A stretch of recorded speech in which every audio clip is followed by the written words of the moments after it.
Chapter 6. Into the Forest. "I wish the Macready would hurry up and take all these people away," said Susan presently. "I'm getting horribly cramped." "And what a filthy smell of camphor," said Edmund. "I expect the pockets of these coats are full of it," said Susan, "to keep away the moths." "There's something sticking into my back," said Peter. "And isn't it cold?" said Susan. "Now that you mention it, it is cold," said Peter. "And hang on, it's all wet too. What's the matter with this place? I'm sitting on something wet. It's getting wetter every minute."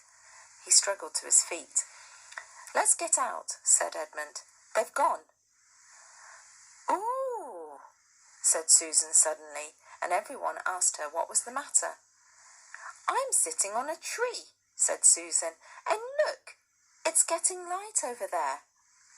"By Jove, you're right," said Peter, "and look, there, and there, it's trees all around, and this wet stuff is snow. Why, I do believe we've got into Lucy's wood after all." And now there was no mistaking it, and for all four children stood blinking in the daylight of a winter day. Behind them were coats hanging on pegs. In front of them were snow-covered trees. Peter turned at once to Lucy. "I apologize for not believing you," he said. "I'm sorry. Will you shake hands?" "Of course," said Lucy, and did. "And now," said Susan, "what do we do next?" "Do?" said Peter. "Why, go and explore the wood, of course." Said Susan, stamping her feet. "It's pretty cold. What about putting on some of these coats?" "They're not ours," said Peter doubtfully. "I'm sure nobody would mind," said Susan. "Isn't it? It isn't as if we wanted to take them out of the house. We shan't take them out of the wardrobe." "I never thought of that, Sue," said Peter. "Of course, now you put it that way, I see. No one could say you'd bagged a coat as long as you leave it in the wardrobe where you found it. And I suppose this whole country is in the wardrobe." They immediately carried out Susan's very sensible plan. The coats were rather too big for them, so they came down to their heels and looked more like royal robes than coats when they put them on. But they all felt a good deal warmer, and each thought the others looked better in their get-up and more suitable to the landscape. "We can pretend we're Arctic explorers," said Lucy. "This is going to be exciting enough without pretending," said Peter, as he began leading the way forward into the forest. There were heavy, darkish clouds overhead, and it looked as if there might be more snow before night. "I say," said Edmund presently, "wouldn't we be bearing a bit more to the left? That is, if we're aiming for the lamppost." He'd forgotten for the moment that he must pretend never to have been in the wood before. The moment the words were out of his mouth, he realized that he had given himself away. Everyone stopped. Everyone stared at him. Peter whistled. "So you really were here," he said. "That time Lou said she'd met you in here, and you made out she was telling lies." There was a dead silence. "Well, of all the poisonous little beasts," said Peter, and shrugged his shoulders, and said no more. There seemed, indeed, no more to say, and presently the four resumed their journey. But Edmund was saying to himself, "I'll pay you all out for this, you pack of stuck-up, self-satisfied pigs." "Where are we going, anyway?" said Susan, chiefly for the sake of changing the subject. "I think Lou ought to be the leader," said Peter. "Goodness knows she deserves it." "Where will you take us, Lou?" "What about going to see Mr. Tumnus?" said Lucy. "He's the nice fawn I told you about." Everyone agreed to this, and off they went, walking briskly and stamping their feet. Lucy proved a good leader. At first she wondered whether she would be able to find the way, but she recognized an odd-looking tree in one place and a stump in another, and brought them on to where the ground became uneven, and into the little valley, and at last to the very door of Mr. Tumnus's cave. But there a terrible surprise awaited them. The door had been wrenched off its hinges and broken to bits. Inside, the cave was dark and cold and had the damp feel and smell of a place that had not been lived in for several days. Snow had drifted in from the doorway and was heaped on the floor, mixed with something black, which turned out to be the charred sticks and ashes from the fire. Someone had apparently flung it about the room and then stamped it out. The crockery lay smashed on the floor, and the picture of the fawn's father had been slashed into threads with a knife. "This is a pretty good washout," said Edmund. "Not much good coming here." "What is this?" said Peter, stooping down. He'd just noticed a piece of paper which had been nailed through the carpet to the floor. "Is there anything written on it?" asked Susan. "Yes, I think there is," answered Peter, "but I can't read it in this light. Let's go out into the open air."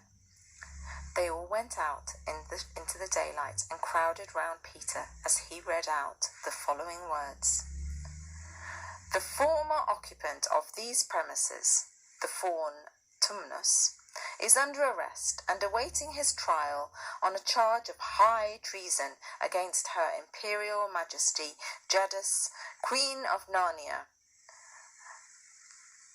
Chatelaine of Cair Paravel, Empress of the Lone Islands, etc., also of comforting her, Her Majesty's enemies, harbouring spies and fraternizing with humans. Signed, Morgrim, Captain of the Secret Police. Long live the Queen." The children stared at each other. "I don't know what I'm going to like this place after all. I don't think I'm going to like this place after all," said Susan. "Who is Queen Lou?" said Peter. "Do you know anything about her?" "She isn't a real queen at all," answered Lucy. "She's a horrible witch, the White Witch. Everyone, all the wood people, hate her. She has made an enchantment over the whole country so that it's always winter here and never Christmas."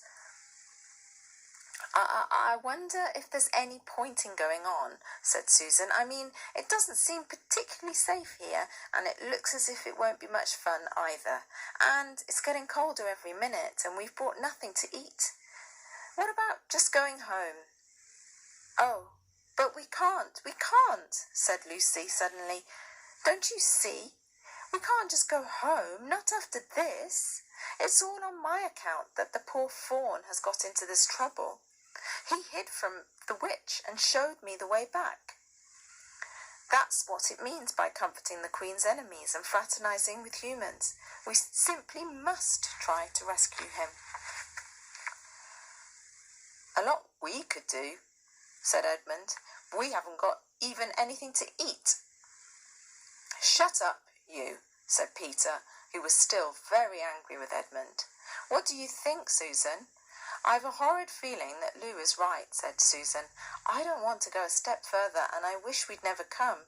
But I think we must try to do something for Mr. whatever his name is. I mean, the fawn."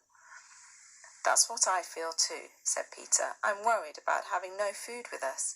I'd vote for going back and getting something from the larder, only there doesn't seem to be any certainty of getting into this country again once you've got out of it. I think we'll have to go on." "So do I," said both girls. "If only we knew where the poor chap was imprisoned," said Peter. They were all still wondering what to do next when Lucy said, "Look! There's a robin with such a red breast. It's the first bird I've seen here. I say, I wonder, can birds talk in Narnia? It almost looks as if it wanted to say something to us." Then she turned to the robin and said, "Please, can you tell us where Tumnus the fawn has been taken to?" As she said this, she took a step towards the bird. It at once flew away, but only as far as to the next tree. There it perched and looked at them very hard, as if it understood all they had been saying. Almost without noticing that they had done so, the 4 children went a step or 2 nearer to it. At this, the robin flew away again to the next tree and once more looked at them very hard. You couldn't have found a robin with a redder chest or a brighter eye. Do you know, said Lucy, I really believe he means us to follow him. I have an idea he does, said Susan. What do you think, Peter? Well, we might as well try it, answered Peter. The robin appeared to understand the matter thoroughly. It kept going from tree to tree, always a few yards ahead of them, but always so near that they could easily follow it. In this way it led them on, slightly downhill. Wherever the robin alighted, a little shower of snow would fall off the branch. Presently the clouds parted overhead, and the winter sun came out, and the snow all around them grew dazzlingly bright. They had been travelling in this way for about half an hour, with the two girls in front, when Edmund said to Peter, "If you're not still too high and mighty to talk to me, I've something to say which you'd better listen to." "What is it?" asked Peter. "Hush, not so loud," said Edmund. "There's no good frightening the girls. But have you realised what we're doing?" "What?" said Peter, lowering his voice to a whisper. "We're following a guide we know nothing about. How do we know which side that bird is on? Why shouldn't it be leading us into a trap?" "That's a nasty idea. Still, a robin, you know.